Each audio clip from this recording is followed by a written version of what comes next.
الحمد لله رب العالمين والصلاة والسلام على سيد الأنبياء والمرسلين أما بعد فأعوذ بالله من الشيطان الرجيم بسم الله الرحمن الرحيم قال الله عز وجل في القرآن الحكيم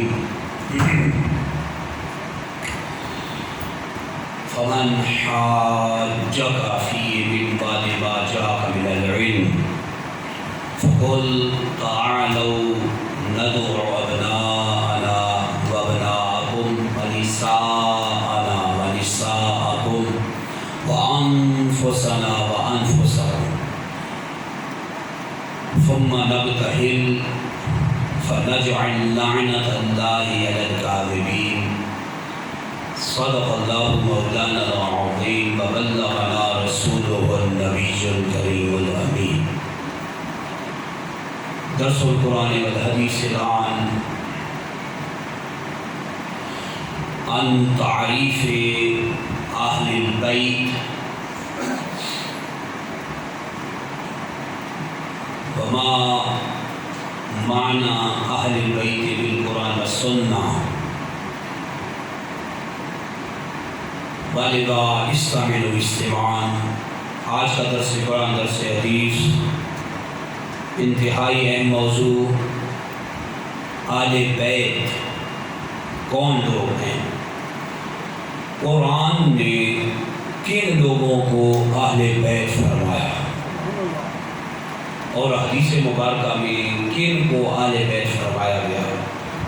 اہل بیت کی اقسام کتنی ہیں، کون کون سے لوگ اہل بیت میں شامل ہیں. توجہ کے ساتھ سماعت فرمائیے گا. خلاق عالم جل شان و من والوں نے قرآن حکیم میں نبی کی ازواج کو، انبیاء کی بیویوں کو ان کی اہل بیت فرمایا.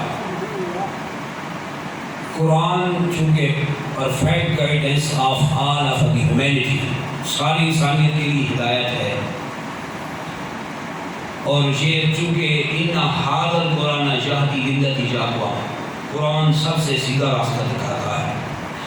تو سب سے پہلے اللہ کے کلام کی رہنمائی دیں کہ اللہ نے کن کو اہل بیت فرمایا. قرآن میں خلاق عالم جل شان نے قرآن مجید میں ارشاد فرمایا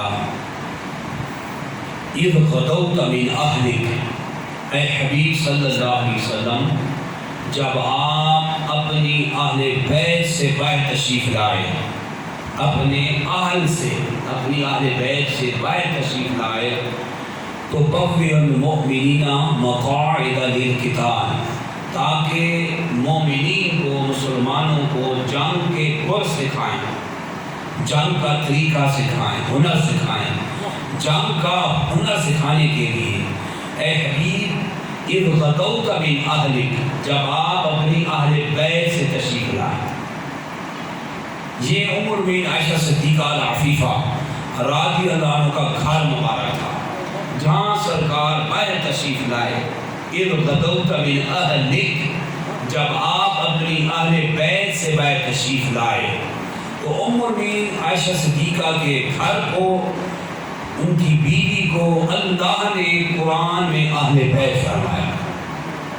یہ بات پچھلے انبیاء علیہ السلام کی مقدس بیویوں کو بھی قرآن میں مختلف مقامات پہ اہل بیت فرمایا. حضرت ابراہیم علیہ السلام کی بیوی کو اللہ نے ان کی اہل بیت فرمایا. قرآن میں ارشاد فرمایا اَتَعْجَبِینَ مِنْ أَمْرِ اللَّهِ، اے نبی کی گھر والی، حضرت ابراہیم علیہ السلام کی بیوی کو خطاب ہے. اَتَعْجَبِینَ مِنْ أَمْرِ اللَّهِ، اے نبی کی گھر والی ابراہیم علیہ السلام کی بیوی، کیا تجھے اس بات پر تعجب ہے، حیرانگی ہے کہ اللہ اس عمر میں بھی تمہیں اولاد دے گا؟ اس بات پہ تمہیں تعجب ہے؟ رحمت اللہ علیکم وبرکاتہ علیکم اہل البیت، رحمت اللہ وبرکاتہ علیکم اہل البیت، اے اہل بیت نبی، ابراہیم علیہ السلام کی اہل بیت، اللہ کی برکتیں اور رحمتیں تم پہ ہوں۔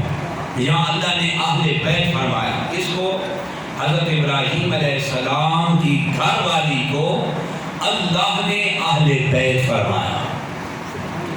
تیسرا ریفرنسز اور حوالہ قرآن میں خلاق عالم جل شانہ نے موسیٰ علیہ السلام کی بیوی کو بھی اہل بیت فرمایا۔ قرآن میں خلاق عالم جل شانہ نے فرمایا اذ قال لأہلہ، جب حضرت موسیٰ علیہ السلام نے لأہلہ اپنی اہل سے فرمایا، اپنی اہل بیت سے، اپنی اہل سے فرمایا امکثوا انی آنست نارا، کہ تم یہاں ٹھہرو، میری آگ پہ نظر پڑی ہے، میں آگ کی طرف جاتا ہوں۔ تو یہاں اپنی بیوی کو اذ قال لأہلہ، جب انہوں نے اہل سے فرمایا، ابراہیم حضرت موسیٰ علیہ السلام نے جب اپنی اہل بیت سے فرمایا امکثوا، ٹھہرو۔ جہاں بھی اللہ جل شانہ نے حضرت موسیٰ علیہ السلام کی بیوی کو ان کی اہل بیت فرمایا، موسیٰ علیہ السلام کی بیوی کو ان کی اہل بیت فرمایا، تو قرآن کی نص صریحہ قطعیہ سے ثابت ہو گیا کہ انبیاء علیہ السلام کی مقدس بیویاں ان کی اہل بیت ہوتی ہیں، اور تاجدار انبیاء صلی اللہ علیہ وسلم کی ازواج مطہرات بھی اہل بیت ہیں۔ عائشہ صدیقہ عفیفہ رضی اللہ عنہ کے گھر سے جب باہر تشریف لائے سرکار، تو اللہ نے قرآن میں فرمایا اذ غدوت من اہلک، اے حبیب یاد کیجئے جب آپ ام عائشہ صدیقہ کے گھر سے اپنی اہل بیت سے بیت تشریف لائے۔ تو قرآن کی نص قطعیہ صریحہ سے ثابت ہو گیا کہ قرآن نے نبی کی بیویوں کو، ازواج کو قرآن نے اہل بیت فرمایا۔ ایک تو یہ فائنل ہو گیا کہ اہل بیت میں نبی کی بیویاں شامل ہیں، اللہ نے ان کو اہل بیت فرمایا ہے۔ اب آتے ہیں حدیث مبارکہ میں کہ سرکار اقدار صلی اللہ علیہ وسلم نے کن کن کو اپنا اہل بیت فرمایا۔ رواہ مسلم بن حجاج قشیری فی صحیح، امام مسلم بن حجاج قشیری نے اپنی صحیح اس حدیث مبارکہ کو نقل فرمایا عن سعد بن ابی وقاص رضی اللہ عنہ قال، حضرت سعد بن ابی وقاص رضی اللہ عنہ سے ارشاد فرماتے ہیں لما نازلت حاضل آیا، جب قرآن کی یہ آیت نازل ہوئی، آیت مباہلہ،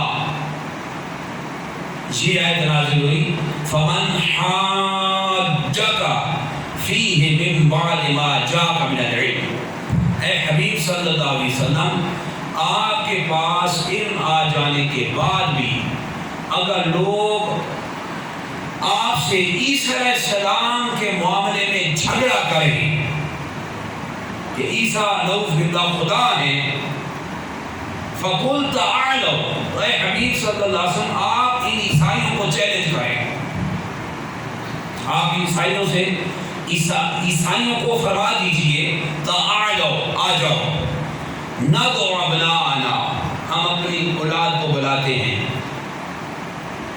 وابناءکم، اور تمہاری اولاد کو بھی بلاتے ہیں، ونساءنا ونساءکم، ہم اپنی عورتوں کو بلائیں، تم اپنی عورتوں کو بلاؤ، ہم اپنی بیویوں کو بلائیں، عورتوں کو، تم اپنی عورتوں کو بلاؤ، وانفسنا وانفسکم، ہم اپنے آپ کو بلائیں، تم اپنے آپ کو بلاؤ،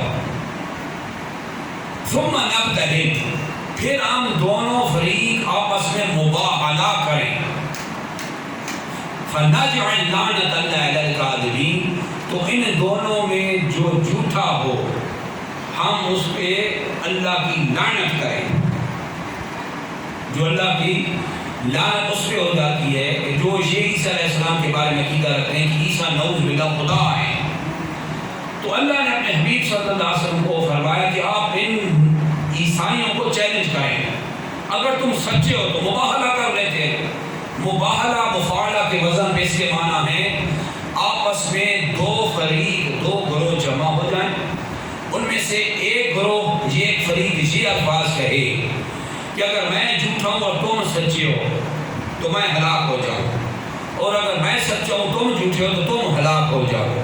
یہ بد دعا کرنا اس کو مباہلہ کہتے ہیں. دونوں فریق یہی الفاظ دہرائیں. شریعت ان کو اس کو مباہلہ کہتی ہے. یہ مناظرے سے اوپر دی گئی ہے. یہ پتہ نا جب مناظرہ کیا وَجَادِلُ بِالَّتِي أَحْسَنُ، اے حبیب اگر یہ مناظرہ کریں تو مناظرے میں بھی آپ کا انداز سب سے بہتر اور آسان ہونا چاہیے. یہ مناظرہ اور مباہلہ یہ مناظرے کے اوپر دی گئی ہے کہ ایک فریق دو فریق جمع ہو جائیں دونوں، اور دونوں یہ کہیں کہ اگر میں جھوٹا ہوں تو مجھ پہ لعنت، اگر تم جھوٹے ہو تو تم پہ اللہ کی لعنت، تم دو ہلاک ہو جاؤ. ہلاکت کی بدعا کرنا اس کو کہتے ہیں مباہلہ. مفاعلہ کے وزن پہ ہے. یہ آیت مباہلہ جب یہ نازل ہوئی دعا رسول اللہ صلی اللہ علیہ وسلم علیٰ و فاطمہ، تو سرکار مقدس صلی اللہ علیہ وسلم نے حضرت علی حضرت فاطمہ رضی اللہ عنہما کو بلایا، وحسن و حسین، حسنین کریمین کو بھی بلایا. امام حسن اور حسین دونوں کو بلایا، یعنی ان چاروں کو بلایا. فقال اللہم ہؤلاء اہل بیتی، تو سرکار صلی اللہ علیہ وسلم نے فرمایا اے اللہ یہ میری اہل بیت ہیں. یہاں حدیث میں ان کو اہل بیت فرمایا. اے اللہ اللہم ہؤلاء اہل بیتی، اے اللہ یہ بھی میری اہل بیت ہیں. اے اللہ یہ بھی میری اہل بیت میں سے ہیں. قرآن نے نبی کی بیویوں کو اہل بیت فرمایا، نص جس کا انکار کفر ہے، اور حدیث میں ان 5 تن پاک والے بیت فرمایا کہ یہ بھی میری اہل بیت ہیں. تو قرآن و حدیث کو جمع کریں تو معلوم ہوا کہ انبیاء کی بیویاں بھی اہل بیت ہیں جن کو قرآن نے اہل بیت فرمایا، اور نبی کا نسبی خاندان، نبی کا نسبی خاندان، رشتہ داری جن کے ساتھ قرابت ہے، جیسا کہ حضرت علی کی زوجیت میں فاطمہ الزہرا ہیں اور ان کے سرکار کے نواسے حسنین کریمین ہیں. تو سرکار نے ان 4 ہستی کو اپنے ساتھ شامل کر کے 5 تن پاک جن کو کہتے ہیں، سرکار نے ان کو فرمایا یہ بھی اہل بیت میں سے ہیں. یہ اہل بیت کی 2 قسمیں، ایک تو قرآن نے بیان کی اہل بیت نبی کی بیویاں، اور یہاں حدیث میں نسبی رشتہ گنوایا گیا کہ سرکار صلی اللہ علیہ وسلم کی مقدس معمر مطہر سیدہ طیبہ طاہرہ فاطمہ الزہرا، ان کے خاوند حضرت علی مولا علی شیر خدا، فاطمہ اور حسنین کریمین، ان کو اہل بیت فرمایا کہ یہ میری اہل بیت میں سے. اب جو بنی ہاشم میں سے ہوگا یا عبد المطلب کی اولاد میں سے ہوگا یا مسلم بن عقیل کی اولاد میں سے ہوگا، سرکار صلی اللہ علیہ وسلم کی اولاد میں سے، یا امام حسن حسین کی اولاد سے ہوگا، یہ سب کے سب یہ جتنی لڑیاں چل رہی ہیں ان کی اولاد سید کہلاتی ہے اور یہی اہل بیت کہلاتے ہیں. یہ بڑی اہم بات ہے ذہن رکھیے. رواه مسلم الحجاج قشیری فی صحیح، امام مسلم الحجاج قشیری نے اپنی صحیح میں حدیث مبارکہ کو نقل فرمایا عن عائشہ صدیقہ رضی اللہ عنہا قالت، ام المؤمنین عائشہ صدیقہ العفیفہ رضی اللہ عنہا فرماتی ہیں خرج النبی صلی اللہ علیہ وسلم وعلیہ مرق مراحل من شعر اسود، فرماتی ہے اللہ کے رسول مکرم صلی اللہ علیہ وسلم اس حال میں باہر تشریف لائے کہ سرکار علی وقار صلی اللہ علیہ وسلم سیاہ بالوں کا بنا ہوا اونی کمبل اپنے اوپر لیے ہوئے تھے. سیاہ بالوں کا من شعر اسود، سیاہ بالوں کا بنا ہوا اونی کمبل سرکار اپنے اوپر اوڑے ہوئے تھے. فجال حسن بن علی فادخلہ، تو امام حسن بن علی آئے، سرکار صلی اللہ علیہ وسلم نے اپنے کمبل مبارک کو داخل فرما لیا.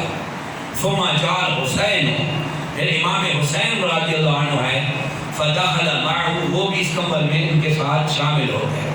ثم جاء فاطمہ، پھر سیدہ طیبہ طاہرہ فاطمہ الزہرا رضی اللہ عنہا تشریف لائیں، فادخلہا، سرکار صلی اللہ علیہ وسلم کو بھی اس میں شامل کر دیا۔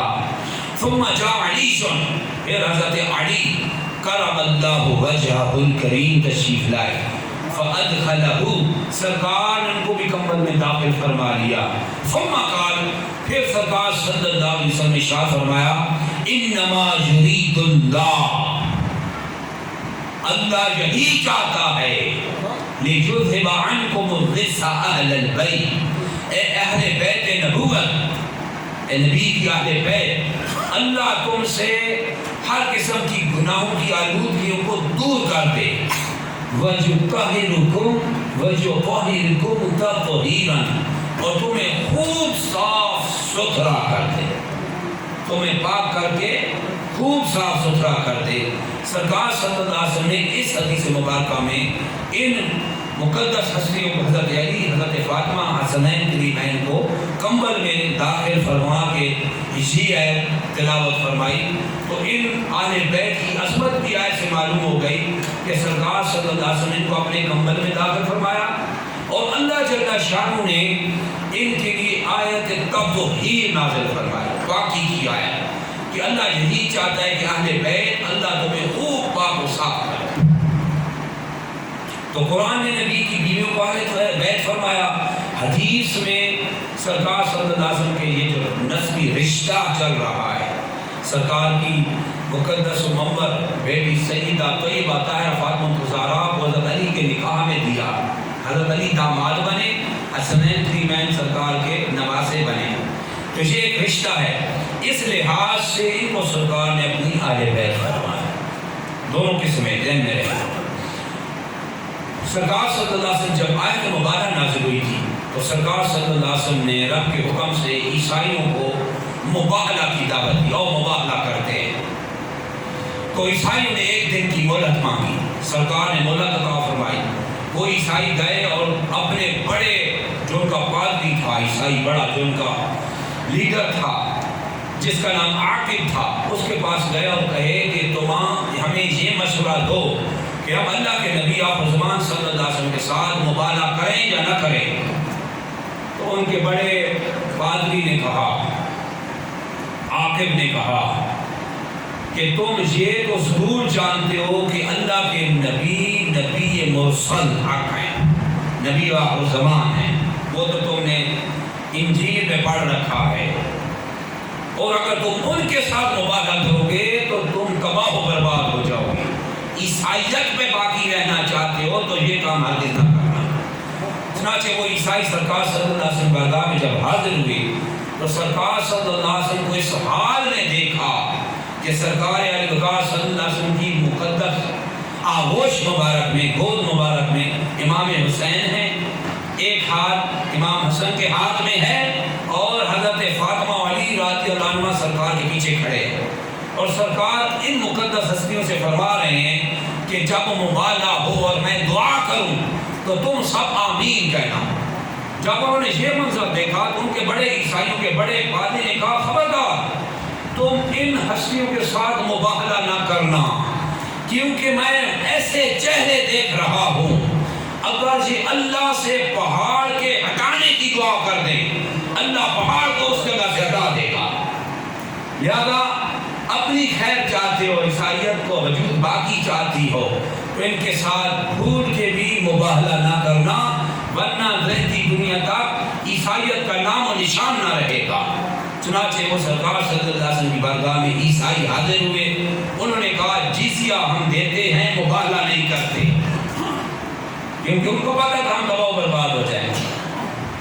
تو یہ اہل بیت اطہار کی شان کہ سرکار صلی اللہ علیہ وسلم مقدس ہستیوں کو جب ندعو ابناءنا وابناءکم ونساءنا ونساءکم وانفسنا وانفسکم، قرآن میں جن کو اللہ نے فرمایا ہم اپنی اولاد کو بلائیں، تم اپنی اولاد بولو، ہم اپنی بیویوں کو، تم اپنی بیویوں کو، ہم اپنے آپ کو، تم اپنے آپ کو، اور ہم جمع ہو کے مباہلہ ایک دوسرے پہ بددعا کرتے ہیں کہ جو بندہ دو فریق، جو گروہ ہمیں سے غلطی پہ ہے، جھوٹ پہ ہے، اللہ اس کو ہلاک کر دے۔ عیسائی غلطی پہ تھے کیونکہ نبیوں کو آخر الزمان نبی نہیں مانتے تھے، تو ان کے بڑے عیسائی جانتے تھے کہ انجیل میں تو سب لکھا ہے نبی آپ کو زمان ہے جی، اگر یہ مباہلہ کریں گے جی تو تباہ و برباد ہو جائے گا۔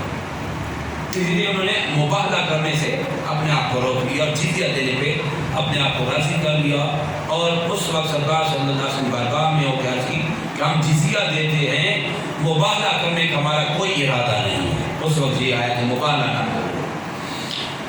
اب اہم ترین بات، انتہائی اہم ترین، کہ ہدایت کا معیار کیا ہے؟ صحابہ کی عظمت اور اہل بیت، ان دونوں کو لے کے چلنا ہے۔ یہ نہیں ہو سکتا کہ صحابہ کی محبت میں صرف آ کے اہل بیت کو برا بھلا کہا جائے، یا اہل بیت کی محبت میں آ کے صحابہ کو برا بھلا کہہ جائے، ان کی تعلیمات چھوڑ دی جائیں۔ دونوں غلطی ہیں، رانگ پاتھ ہے، غلط راستہ ہے۔ اللہ اور اس کے رسول نے جو راستہ بتا دیا وہ ہے صحابہ اور اہل بیت رضوان اللہ مجمعین، دونوں کو فالو کرنا، دونوں کی تعلیمات پہ عمل کرنا، دونوں کی تعظیم و تکریم کرنا، دونوں کا ادب کرنا۔ کما رواہ مسلم بن حجاج کے شریفی سے امام مسلم بن حجاج کشیری نے اپنی سیدھی حدیث مبارکہ کو نقل کیا۔ رواہ محمد بن عیسیٰ ترمذی فی جامع، امام محمد بن عیسیٰ ترمذی نے اس حدیث کو اپنی ترمذی میں جامع میں نقل فرمایا۔ عن علی سے توجہ رکھیں، حضرت علی کرم اللہ وجہہ الکریم سے قول فرماتے ہیں، قال رسول اللہ صلی اللہ علیہ وسلم، تاجدار ارواح نور مجسم صلی اللہ علیہ وسلم ارشاد فرمایا، رحم اللہ ابا بکر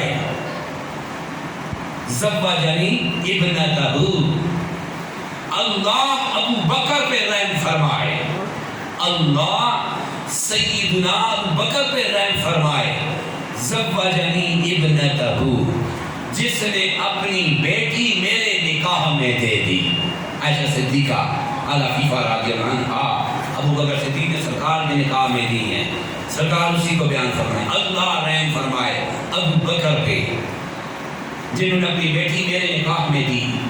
وحملنی الی دار الحجرہ، اللہ ابو بکر پہ رحم فرمائے کہ وہ مجھے دار ہجرت کی طرف اٹھا کے لے گئے۔ مدینہ طیبہ جب ہجرت ہوئی، ابو بکر صدیق اٹھا کے لے گئے۔ رحم اللہ ابا بکر، ابو بکر پہ اللہ رحم فرمائے۔ صاحبنی فی الغار، جنہوں نے غار ثور میں مجھے اپنی صحبت کا شرف بخشا، جو غار ثور میں میرے غار جار ہیں، مجھے میرے صحابی ہیں، اپنی صحبت دی مجھے، اللہ ابو بکر پہ رحم فرمائے۔ اعتق بلال من مالہ، اللہ ابو بکر پہ رحم فرمائے کہ انہوں نے اپنے ذاتی مال سے بلال رضی اللہ عنہ کو آزاد کرایا۔ یہ ابو بکر کے بارے میں سرکار فرمایا۔ ایک ہی حدیثوں میں چاروں خلفائے راشدین کی محبت اور ان کے بارے میں کیا عقیدہ رکھنا چاہیے سرکار بتا رہے ہیں۔ رحم اللہ عمر، اللہ سیدنا عمر بن خطاب پہ رحم فرمائے، فاروق اعظم پہ رحم فرمائے۔ یقول الحق، جب بھی بات کرتے ہیں حق کہتے ہیں، سچ کہتے ہیں۔ وَإِنْ كَانَ مُرًّا تَرَكُ الْحَقَّ وَمَا لَهُ مِنْ صِدِّيقٍ، اور حق ابو حضرت عمر کی زبان پہ جاری ہوتا ہے، جب کسی معاملے میں کچھ کہہ دیتے ہیں وہ بات حق ہو جاتی ہے، اگرچہ ان کی تصدیق کرنے والا کوئی نہ ہو۔ یہ عمر بن خطاب کے بارے میں سرکار عقیدہ دے رہے ہیں کہ سرکار بھی ان کو دعا دے رہے ہیں، تعظیم کا درس دے رہے ہیں۔ آپ تیسرے خلفائے راشدین میں سے فرمایا رحم اللہ عثمان، اللہ عثمان بن عفان پہ رحم کرے، عثمان غنی پہ رحم کرے۔ یستحیی منہ الملائکہ، یہ وہ ہستی ہیں کہ اللہ کے فرشتے بھی ان سے حیا فرماتے ہیں۔ اتنے صاحب حیا تھے کہ اللہ کے فرشتے بھی ان سے حیا فرماتے ہیں۔ رحم اللہ علی شان، اللہ علی پہ رحم فرمائے۔ اللہم ادر الحق، اللہم ادر الحق معه حیث دارا، اے اللہ حق کو علی کے ساتھ کر دے، جہاں علی جائیں حق وہاں جائے، جہاں علی جائیں حق ان کے ساتھ جائیں۔ تو سرکار نے چاروں خلفائے راشدین کا الگ الگ ادب بھی سکھایا، ان کی عظمت کو بھی بیان کیا، رحم اللہ کی دعاؤں سے بھی نوازا، اپنی امت کو سکھایا کہ یہ چاروں خلفائے راشدین عظیم الشان ہستیاں ہیں۔ حق علی مشکل کشائی چاروں کی تعظیم و عظمت، چاروں کی تعظیم و عظمت تم پہ واجب ہے۔ دیکھیں یہ اسلام کا نظریہ، اسلام نے کیسی جانکاری دی۔ اب دوسری حدیث مبارکہ کما رواہ مسلم الحجاج کشریفی سے امام مسلم بن حجاج کشری نے جس کو نقل کیا عن زید بن ارقم رضی اللہ عنہ، حضرت زید بن ارقم رضی اللہ عنہ سے قول ارشاد فرماتے ہیں قام رسول اللہ صلی اللہ علیہ وسلم فینا مقاما، قام رسول اللہ صلی اللہ علیہ وسلم یوما فینا خطیبا بما یدعى خما، فرماتے اللہ کے رسول مکرم صلی اللہ علیہ وسلم ایک دن خطبہ دینے کے لیے غدیر خم کے موقع پہ، جو کنواں کا پانی کا غدیر خم، خمہ جس غدیر خم کہتے ہیں، اس پہ سرکار صلی اللہ علیہ وسلم نے خود کھڑے ہو کے خطبہ ارشاد فرمایا فحمد اللہ وثنا علیہ، اللہ کی حمد و ثنا بیان کی، ووعظ وذکر، سرکار نے واعظ و نصیحت فرمائی، ثم قال، پھر فرمایا الا یا ایھا الناس، اے لوگو، انما انا بشر، میں سید البشر ہوں، ساری انسانیت کا سردار ہوں، فیوشک ان یاتینی رسول ربی فاجیبہ، قریب ہے کہ رب کا قاصد، رب کا میسنجر، رسول، مالک الموت حضرت اسرائیل علیہ السلام میرے پاس آئے، فوجیبو، تو میں اس کی دعوت پہ لبیک ہوں اور میں دنیا سے پردہ کر جاؤں۔ موت تو حق ہے، کل نفس ذائقۃ الموت، ہر ذی روح نے موت کا ذائقہ چکھنا ہے، انبیاء رسولوں نے بھی چکھنا ہے اور عام انسان نے بھی چکھنا ہے۔ فرق یہ ہے کہ انبیاء رسولوں کے بعد وفات، روح قبض ہونے کے بعد ان کو دوبارہ قبر انور میں روحیں لٹائی جاتی ہیں، اور جسمانی، جیسے دنیا میں جسمانی روحوں کے ساتھ جسم اقدس کے ذات کو ان کا معاملہ تھا، روحانی جسمانی دونوں طور پہ دنیا میں معاملات فرماتے تھے، ایسے ہی قبروں میں ان کا حال ہوتا ہے۔ کما رواہ ابن ماجہ فی سننی، عظیم الشان مدی ابن ماجہ نے اپنی سنن میں نقل کیا الانبیاء فنبی اللہ حی یرزق، اللہ کے نبی زندہ ہوتے میں روزی دی جاتی ہے، تو انبیاء بعد میں سال زندہ ہوتے ہیں، موت ایک بار کے لیے ان پہ بھی طاری ہوتی ہے، وفات آتی ہے، روح قبض ہوتی ہے، اس کا انکار کفر ہے۔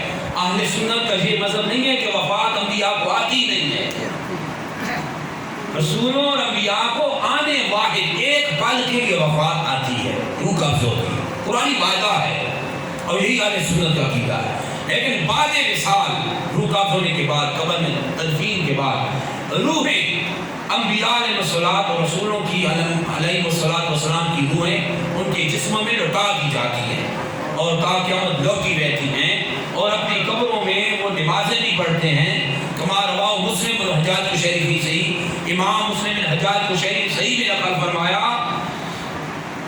سرکار مقام صلی اللہ علیہ وسلم فرماتے ہیں رأیت موسیٰ قائما یصلی فی قبر عند کفیف الاحمر، میں نے موسیٰ علیہ السلام کو دیکھا کہ قبر میں کھڑے ہو کے نماز ادا کر رہے ہیں، شب برات، 5-6 ہزار سال کا بیچ میں عرصہ گزر گیا، اور اتنا لمبا عرصہ گزرنے کے بعد معراج کی رات سرکار موسیٰ علیہ السلام کو دیکھا کہ قبر میں کھڑے ہو کے نماز کر رہے ہیں۔ انبیاء بعد وصال زندہ ہوتے ہیں، الانبیاء احیاء فی قبورہم یصلون، رواہ احمد ابن حسین البیتی، امام بیتی نے بھی اس کو نقل کیا کہ انبیاء قبروں میں زندہ ہوتے نمازیں ادا کرتے ہیں، جیسا کہ مسلم شریف کی حدیث نے اس کی تائید کر دی کہ واقعی سرکار نے دیکھا کہ موسیٰ علیہ السلام کھڑے ہو کے نماز ادا کر رہے ہیں۔ سرکار فرماتے ہیں میرے پاس، میں بشریت کا سردار ہوں، میرے پاس ملک الموت آئیں گی اور میں لبیک کہوں گا، فوجیب ہوں، قبول کروں گا، میں دنیا سے پردہ کر جاؤں گا، وَأَنَا تَارِكٌ فِيكُمْ مَفْحَقَلَيْنِ، اور میں تم میں 2 بھاری چیزیں چھوڑ کے جا رہا ہوں، اولہما کتاب اللہ، ان میں سے ایک اللہ کی کتاب قرآن ہے، فی الہدی والنور، یہ قرآن سراپا ہدایت، سراپا نور ہے، اس میں اندھیروں سے اجالوں کی طرف آنے کی ہدایت کا نور ہے، اس میں ہدایت مسلمانوں کے لیے خصوصی اور ساری انسانیت کے لیے عمومی طور پہ ہے۔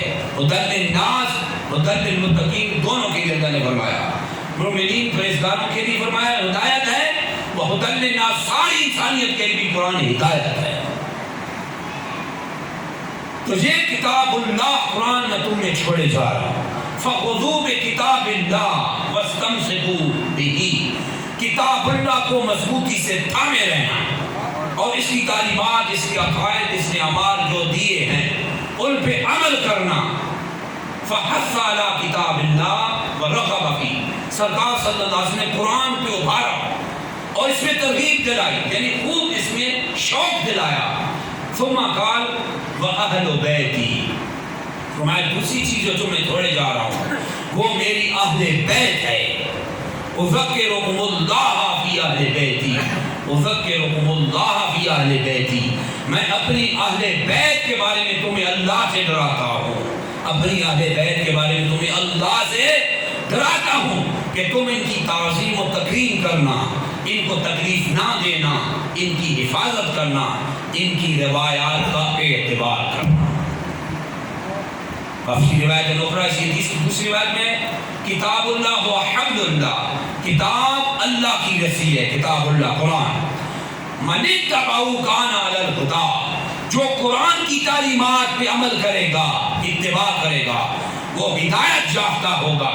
ومن ترکہ کان علی الضلالہ، جو قرآن کی تعلیمات، قرآن کے بتائے ہوئے عقائد و اعمال کو چھوڑ دے گا، کان علی الضلالہ، وہ گمراہی پہ رہے گا، وہ گمراہ ہو جائے گا۔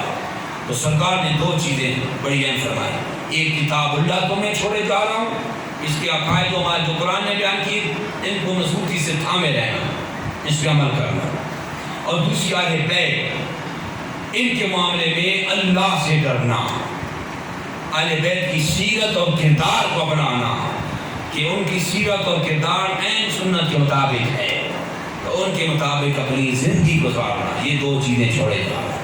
اور اہل بیت کون ہے؟ میں نے اول بیان کر دیا کہ قرآن نے نبی کی بیویوں کو اہل بیت فرمایا، اہل بیت میں نص قطعیہ صریح ہے جس کا انکار کفر ہے، اور حدیث صحیحہ میں سرکار نے حضرت علی، حضرت فاطمہ، حسنین کریمین کو اپنی اہل بیت فرمایا، یہ بھی اہل بیت میں شامل ہو گئے، حتیٰ کہ آپ کے خدام خاص اسامہ بن زید کو بھی اپنی اہل بیت میں شامل فرمایا۔ تو یہ اہل بیت میں آ گئے، یہی اہل بیت ہیں جن کی عظمت، تعظیم اور تکریم کا اللہ نے قرآن میں حکم دیا۔ اب ایسے مسلمان ہونے کے لحاظ سے ہمارے لیے اس میں کیا حکم ہے کہ ایک مسلمان کیا کرے؟ اہل بیت کی محبت کی بات کی جاتی ہے اور صحابہ کرام کی محبت کی بات کی جاتی ہے، تو اس کا مطلب کیا ہے؟ ایک مسلمان اس بارے میں کیا عمل کرے؟ آئے قرآن و حدیث کی رہنمائی لے لیتے ہیں کہ اللہ جل شانہ نے دونوں مقدس ہستیوں کی تعظیم و تکریم اور دونوں کی تعلیمات پہ عمل کرنے کا حکم دیا۔ اس سے پہلے ایک عمران افروز حدیث سن لیں، رواہ رئیس المحدثین محمد بن اسماعیل البخاری کی صحیح، رئیس المحدثین محمد بن اسماعیل البخاری نے اپنی صحیح میں حدیث مبارکہ کو نقل فرمایا، عقبہ بن حارث رضی اللہ عنہ قال، عقبہ بن حارث رضی اللہ عنہ ارشاد فرماتے ہیں، رأیت رسول اللہ صلی اللہ علیہ وسلم، فرماتے ہیں اللہ کے رسول مکرم صلی اللہ علیہ وسلم کو اس حال میں نے دیکھا، کیا فرماتے ہیں؟ صلی ابو بکر العصر، ابو بکر صدیق نے نماز عصر ادا کی، فخرج یمشی، تو ابو بکر صدیق نکلے اور چلنے لگے، ومعہ علی اور حضرت ابو بکر صدیق کے ساتھ حضرت علی کرم اللہ وجہ الکریم تھے۔ یہ صحابہ اور اہل بیت کی محبت دیکھتے جائیں، ابو بکر صدیق کے ساتھ حضرت علی کرم اللہ وجہ الکریم، بخاری شریف کی حدیث ہے۔ تو کیا فرماتے ہیں؟ فرل حسن جلب مرسیان، تو حضرت ابوبکر صدیق نے حسن بن علی کو دیکھا، امام حسن کو دیکھا کہ وہ بچوں کے ساتھ کھیل رہے ہیں، فحملہ علی عاتقہ، تو حضرت ابوبکر صدیق نے امام حسن کو اٹھایا اور اپنے کندھے پہ سوار کر لیا. وقال اور ارشاد فرمایا بے ابی، ابو بکر صدیق فرما رہے ہیں اے علی کے صاحب ذات حسن، میرے باپ تم پہ قربان.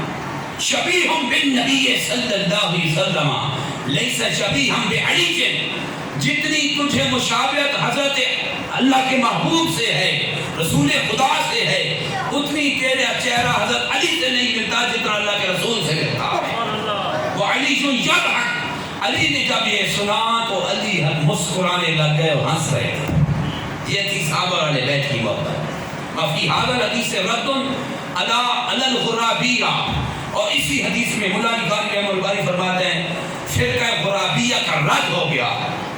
لقبوا بذلک بقول، ایک فرقہ گزرے فرقہ غرابیہ. اس کو غرابیہ کیوں کہتے ہیں؟ ان کی اس بات کی وجہ سے کہتے ہیں، وہ یہ کہتے ہیں ان محمد صلی اللہ علیہ وسلم اشبہ بعلی من الغراب بالغراب، نعوذ باللہ، کہ حضرت علی کی اللہ کے رسول صلی اللہ علیہ وسلم کے ساتھ ایسے مشابہت ہے نعوذ باللہ جیسے کوے کی کوے کے ساتھ ہوتی ہے. نعوذ باللہ، ہو بہو یعنی کہنے کا مطلب فبعث اللہ جبریل الی علی فغلط نعوذ باللہ من هذا الكفر.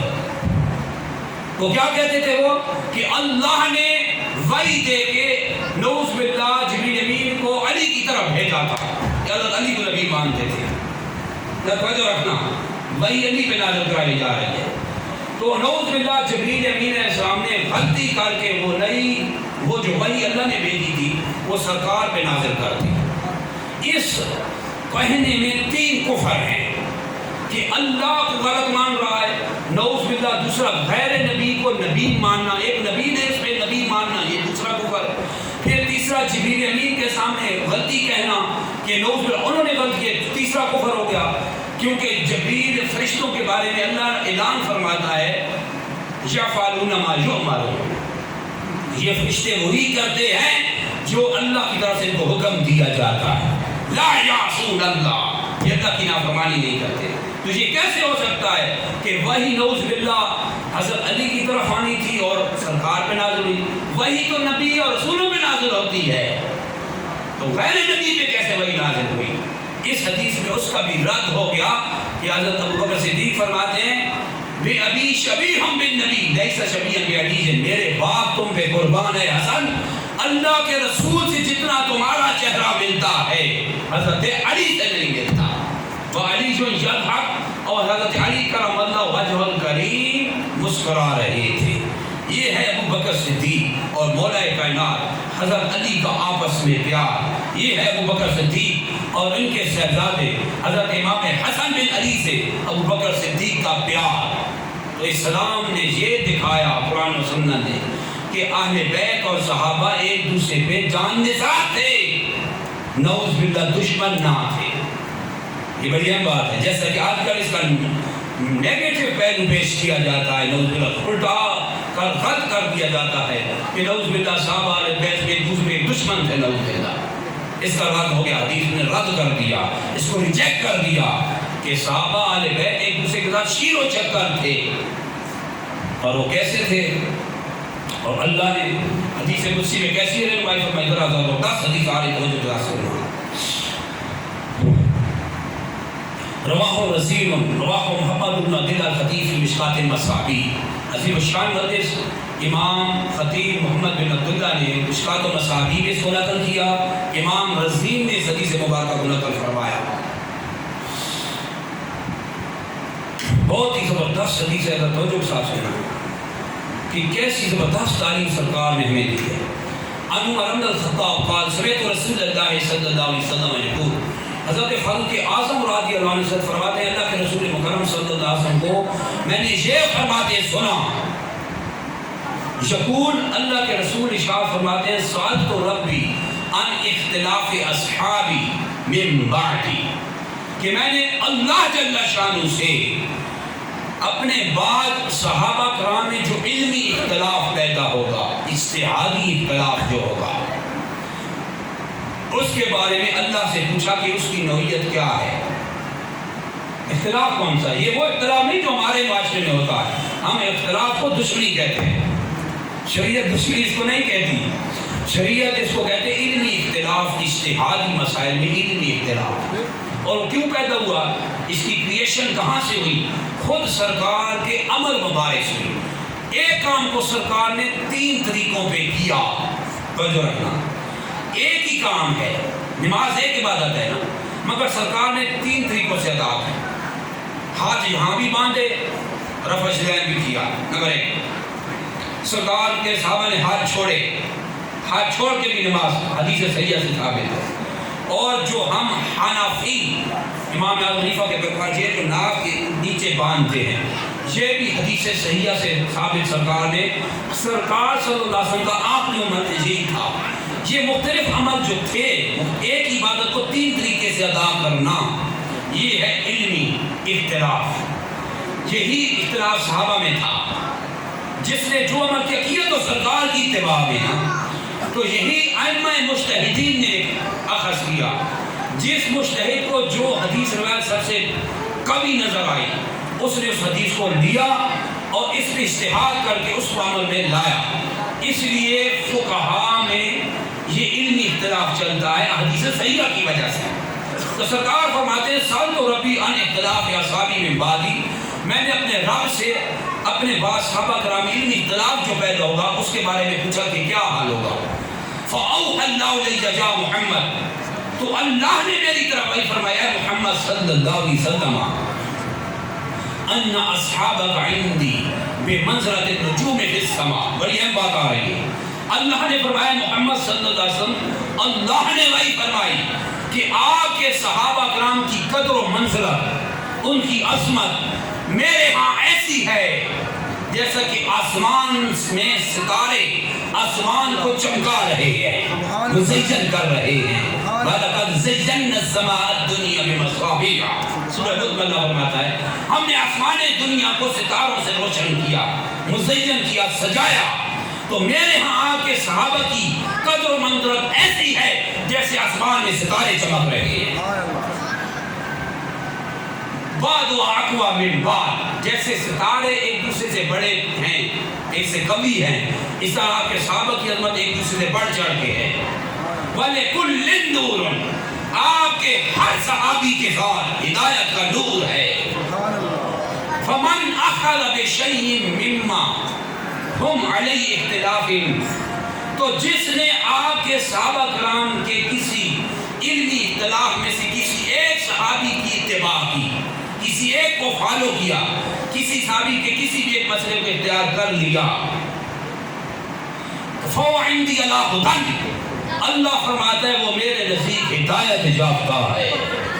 وقال رسول اللہ صلی اللہ علیہ وسلم, سرکار فرماتے ہیں اصحابی کالنجوم فبأی اقتدیتم اہتدیتم, میرے صحابہ روشن ستارے ہیں, ان میں سے جس کے پیچھے چلو گے, جس کی اقتداء کرو گے, تم ہدایت پاؤ گے. یہ اللہ نے حدیث قدسی میں اس کی وضاحت کر دی. صحابہ ہدایت کے روشن ستارے. آخری حدیث کا بیان کر کے بند کر دیتا ہوں کہ اب اہل بیت بھی ہدایت کا مینار ہے. آپ سنیں, رواہ احمد بن حنبل فی مسند, امام احمد بن حنبل نے اپنی مسند میں حدیث مبارکہ کو نقل فرمایا.